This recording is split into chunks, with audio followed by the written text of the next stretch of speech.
I never expected to become an orphan at 25. The call came on a rainy Tuesday evening as I was finishing my shift at the bookstore. My roommate Jess answered, her face transforming from mild curiosity to horror in seconds. She handed me the phone with trembling hands, and just like that, my world collapsed. "There's been an accident," the officer said, his voice gruff yet gentle. "Your parents' car went off Spring Valley Bridge. I'm sorry, but they didn't make it."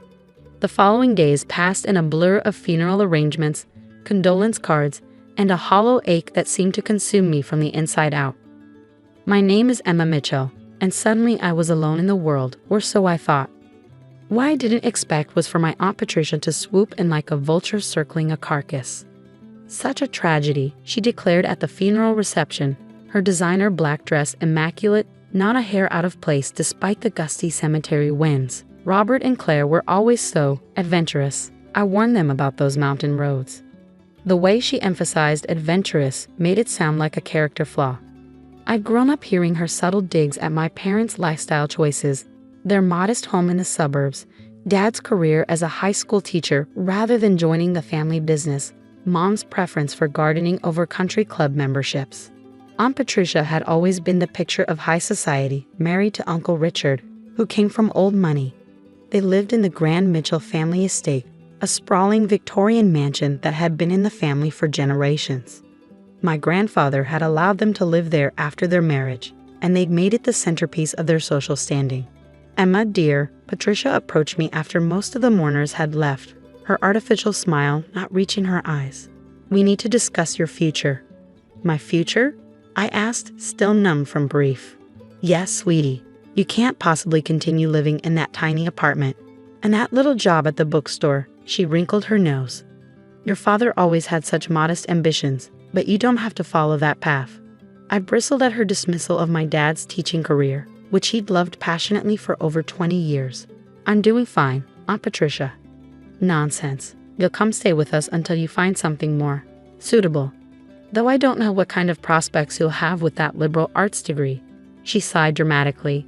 "If only you'd studied business like your cousin Bradley." "Ah yes, Bradley, my cousin who'd failed upward his entire life, currently holding a VP position at my uncle's company despite being spectacularly incompetent." "I appreciate the offer, but I'm staying in my apartment," I said firmly. Patricia's smile hardened. "Don't be ridiculous. You can barely make rent, and with your parents gone." She lowered her voice as if sharing a shameful secret. "Well, we all know they didn't leave much behind." That stung. My parents hadn't been wealthy, but they'd been comfortable. Dad had always been careful with money, and Mom had inherited some investments from her parents. They paid for my college education without loans, which was more than most of my friends could say. "Actually," I began, but Patricia cut me off. "It's settled then. Richard will send someone for your things tomorrow." Without waiting for my response, she glided away to speak to the funeral director, leaving me seething. The next day, I met with Mr. Harrington, my parents' lawyer. He was a kind, grandfatherly man who'd been handling their affairs for decades. "Emma, before we get to the will, there's something you should know," he said, sliding a folder across his desk. "Your father asked me to give you this privately." Inside was a letter in my dad's neat handwriting. "My dearest Emma, if you're reading this, the worst has happened. Mom and I always hoped we have decades more with you, but life doesn't always follow our plans.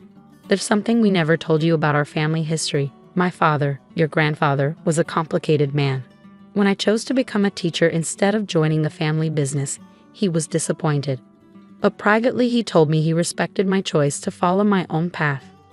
What Patricia never knew was that before he died, Dad changed his will. The family estate was left to me, not Richard. However, I allowed Patricia and Richard to continue living there, never correcting their assumption that it belonged to them. Their pride would have been wounded, and what was the point? Mom and I were happy in our little house. We never told you because we didn't want to burden you with family secrets, but now, everything passes to you, including the Mitchell estate. Use this knowledge wisely, Emma. You have a kind heart, but don't let Patricia bully you. She's always felt entitled to everything the Mitchell name represents. We love you more than words can say. Dad." I looked up at Mr. Harrington stunned. "Is this true?" He nodded solemnly. "Every word. The estate, the family investments, even the vacation property in Vermont. They all passed to your father upon your grandfather's death, and now they pass to you. The official reading of the will was scheduled for the following week. I spent that time in a daze processing not only my grief but this extraordinary revelation. My parents had lived modestly by choice, not necessity. They could have claimed the mansion, the status, everything Patricia had lorded over them for years. But they chose their quiet, happy life instead.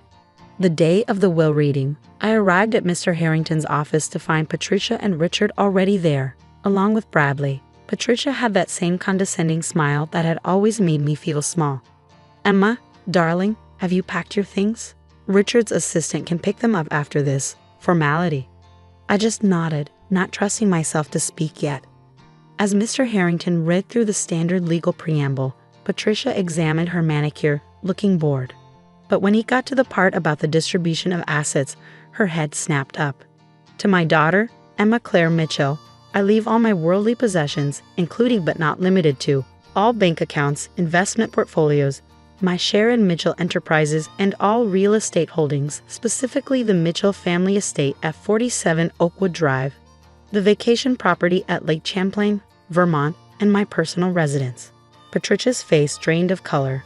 "That's impossible," she interrupted. "The estate belongs to Richard. It was left to him when father died." Mr. Harrington adjusted his glasses. "Actually, Mrs. Mitchell, the family estate was left to Robert Mitchell. He simply allowed you and your husband to reside there." "That's absurd," Richard sputtered, his face reddening. "I've been paying the property taxes for 20 years. "No," Mr. Harrington corrected gently. "Robert set up an account that automatically paid the taxes and maintenance costs. I have all the documentation here." Bradley looked between his parents in confusion. "Wait, are you saying we don't own our house?"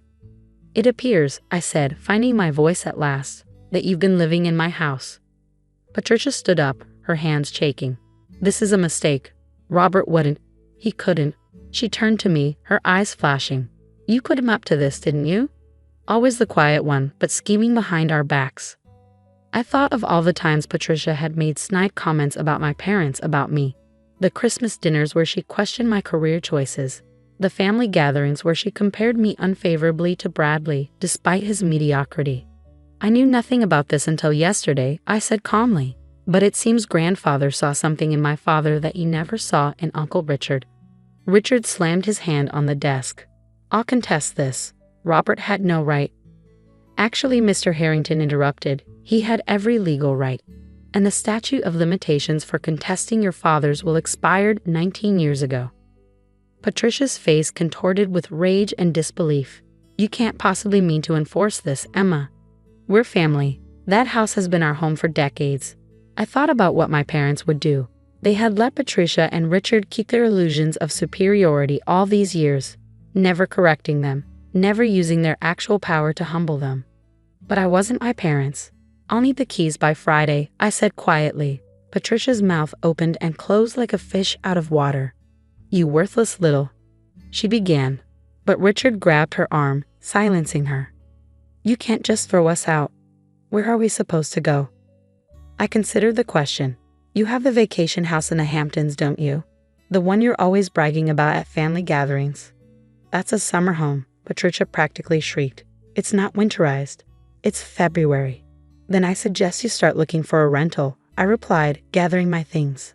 "I'm sure with Uncle Richard's business acumen you've saved plenty for a rainy day." The look of pure shock on their faces told me otherwise. Had they been living beyond their means all this time, counting on an inheritance that was never coming? As I turned to leave, Patricia grabbed my arm. "You can't do this to us, after everything we've offered you." "What exactly have you offered me, Aunt Patricia?" "Criticism? Condescension? A spare room out of obligation while you remind me daily of my supposed inadequacies?" I gently removed her hand. "I'm not doing this to you. This is simply the truth coming to light." In the days that followed, I learned more about my family's finances than I ever expected. The Mitchell estate was just the tip of the iceberg. My grandfather had built a considerable fortune that had grown under my father's quiet stewardship. There were investments, business holdings, and assets that made me financially independent many times over. True to my word, I showed up at the Mitchell estate on Friday afternoon. What I didn't expect was to find a moving van in the driveway and several workers carrying out antiques and artwork. I quickly called Mr. Harrington, who assured me he'd handle it. Within an hour, the police had arrived, and Patricia and Richard were being questioned about removing valuable items from the property.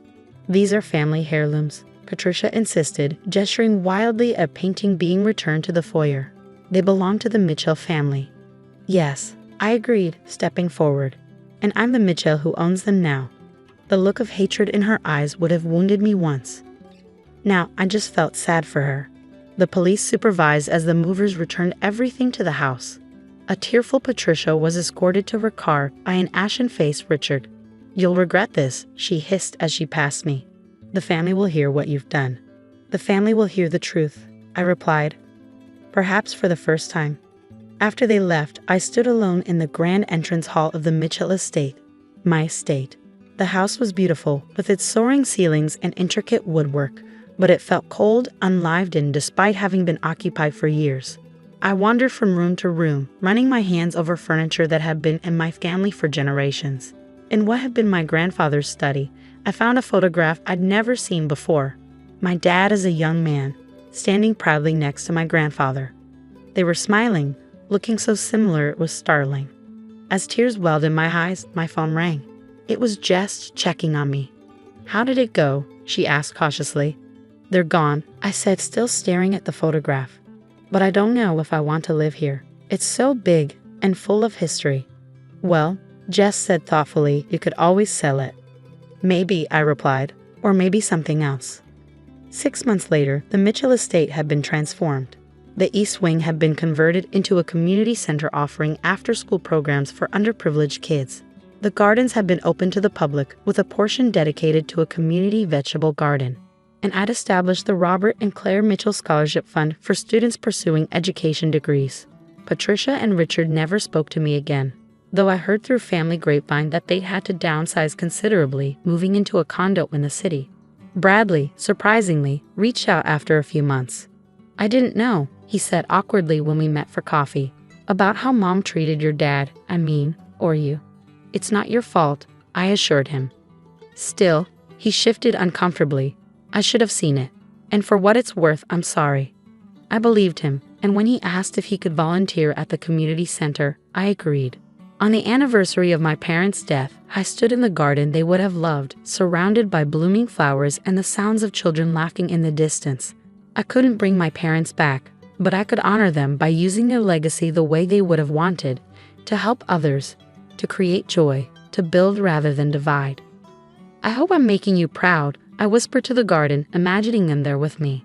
A gentle breeze rustled the leaves, and for just a moment, I felt less alone. In the end, the true inheritance my parents left me wasn't the money or the estate. It was the example of how to live with integrity and kindness, even when faced with those who have neither. That was a legacy worth more than all the Mitchell fortune combined.